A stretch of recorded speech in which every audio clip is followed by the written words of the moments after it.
C'est un avertissement grave que donne Jésus sur les conditions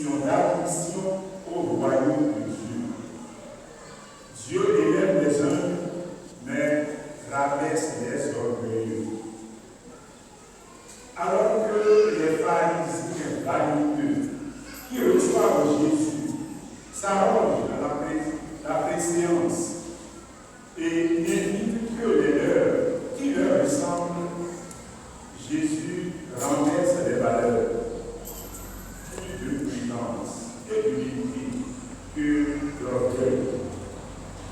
Le choix des invités sera inspiré non par l'intérêt, mais par une générosité gratuite. Jésus va plus loin encore en nous invitant à ouvrir nos banquets, non pas seulement à nos proches, mais aussi aux pauvres, aux escroqueries, aux boiteux, aux aveugles. Là est la vraie charité qui ne calcule pas, qui ne cherche pas le retour. Ces deux conseils de sagesse prennent une grande portée dans la perspective de la venue du royaume. Les situations y seront renversées et l'entrée en sera accordée aux seuls pauvres de cœur. La lettre aux Hébreux nous rappelle que nous ne sommes pas appelés à une relation de cœur avec Dieu, mais à une rencontre dans la joie avec Jésus, le médiateur de la nouvelle alliance.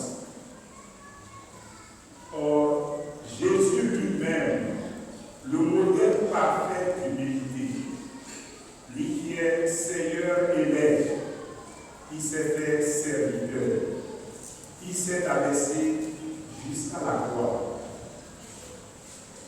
Être chrétien, c'est marcher à la suite de Christ, en apprenant à servir plutôt qu'à dominer, à donner plutôt qu'à recevoir, à s'abaisser plutôt qu'à s'élever soi-même. Nous sommes souvent tentés par l'orgueil de nos familles, de nos communautés, de nos responsabilités, où chacun veut être connu et reconnu, valorisé. Mais l'Évangile nous apprend et nous invite à une autre logique, celle du don gratuit, du service discret, de l'amour humble. Être humble ne veut pas dire être faible ou manquer de dignité. Être humble vis-à-vis de soi, c'est avoir de la lucidité. L'humilité nous permet de nous voir tels que nous sommes, sans nous laisser égarer par des apparences trompeuses. Elle nous révèle à nous-mêmes avec nos vraies aptitudes et nos possibilités, pour les mettre en valeur, mais aussi avec nos imperfections et nos déficiences, pour y remédier. Ne s'agit-il pas avant tout d'être et non de paraître?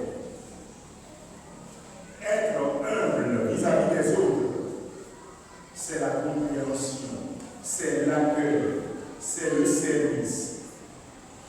Compréhension, en nous faisant aller au-delà de ce que nous voyons pour déceler en eux tout ce qu'il y a de positif. Accueil, nous ouvrons avec simplicité et même avec reconnaissance à tous ceux qui sont susceptibles de nous apporter. Service, en nous révélant que la véritable grandeur consiste à servir, à aider, à secourir. Serviteur avec le Christ, serviteur. Être humble vis-à-vis de Dieu, c'est l'adoration, l'action de grâce, amour et prière. Devant Dieu, l'humilité nous situe à notre place dans une totale dépendance de lui.